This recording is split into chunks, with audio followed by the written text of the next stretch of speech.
रहीम अस्सलाम वालेकुम व्यूअर्स। आज के वीडियो लेक्चर में हम इलास्टिक कोलिजन की एग्जांपल्स के बारे में पढ़ेंगे। तो हमें यहाँ पे केस कुछ इस तरह से दिया हुआ है कि हमें एक सिस्टम में हमारे पास एक न्यूट्रॉन है जिसका मास m1 है और m1 जो है वो 1 एटॉमिक मास यूनिट के इक्वल है। जो दूसरा पार्टिकल है वो है वाटर मॉलिक्यूल जिसका मास m2 है और 20 एटॉमिक मास यूनिट जो है वो वाटर मॉलिक्यूल का मास है हमारे पास। और u1 जो है वो इसकी वेलोसिटी है जिससे न्यूट्रॉन मूव कर रहा है 2000 मीटर्स पर सेकेंड। और u2 is the velocity of the water molecule. और हमने जो है इन दोनों ने आपस में कोलाइड करना है और कोलिजन के हमें जो है बिफोर कोलिजन वेलोसिटीज़ दी हुई हैं, तो आफ्टर कोलिजन हमने वेलोसिटीज़ को फाइंड करना है। मींस के v1 एंड v2 को हमने फाइंड करना है। तो हमने लास्ट लेक्चर में आफ्टर कोलिजन वेलोसिटी का फार्मूला पढ़ा था। अब हमने वो फार्मूला लिखना है। m1 की वैल्यू पुट करें जो कि कितनी है 1 और यूनिट्स को ना डाला करें। जब हम फार्मूले में वैल्यूज़ पुट कर रहे होते हैं तो उस टाइम यूनिट्स को ना डाला करें।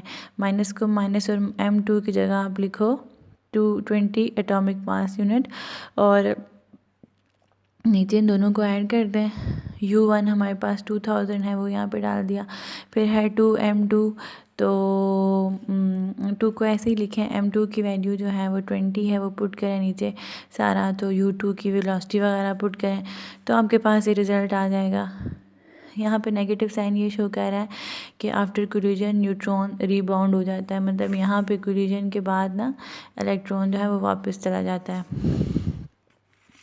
फिर velocity of the water molecule find करने के लिए भी हमने ये फार्मूला पढ़ा था लास्ट लेक्चर में।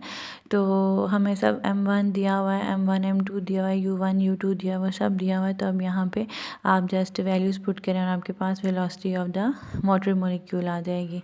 सेकंड जो हमें केस दिया हुआ है वो ये कि हमारे पास दो गाड़ियाँ हैं, एक है ट्रक और दूसरी ट्रक है जिसका मास है 1500 kg और दूसरी जो है वो पिकअप है और उसका मास जो है वो 2000 kg है। और फिर हमने जो है वो क्या करना है, उन्होंने कहा कि इलास्टिक कोलिजन होती है। ये उसमें दिया हुआ है न्यूमेरिकल में स्टेटमेंट दी हुई है कि सपोज करें कि collision between the truck and the pickup is elastic. और हमें ये बताया हुआ है कि शुरू में जो ट्रक है वो क्या है रेस्ट में है और सॉरी ये पिकअप का मास है 1500 kg पिकअप का मास है और 2000 kg ट्रक का मास है और कोलिजन इलास्टिक है।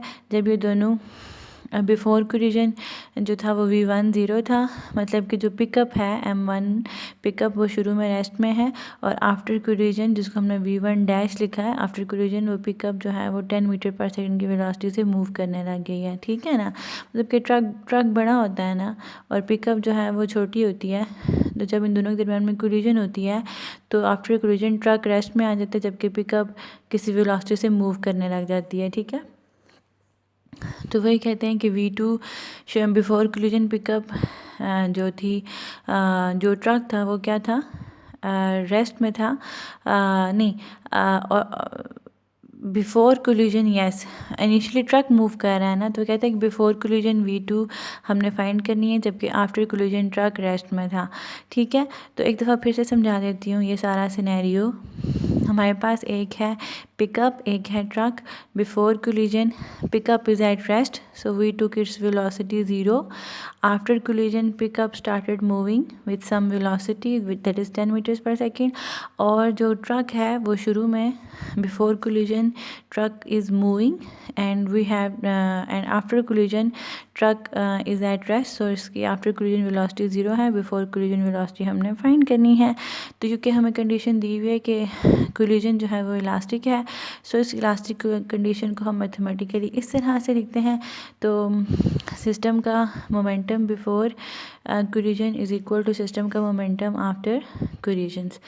m1 की वैल्यू पुट करें, v1 इन सब की वैल्यूज़ पुट करें जो जो हमें दी हुई हैं वो पुट करें, इसको मैथमेटिकली सॉल्व करें तो यहाँ से v2 की वैल्यू आ जाएगी। सो हमें पता चल जाएगा कि बिफोर कोलिजन ट्रक कितनी वेलोसिटी के साथ मूव कर रहा था। Thank you.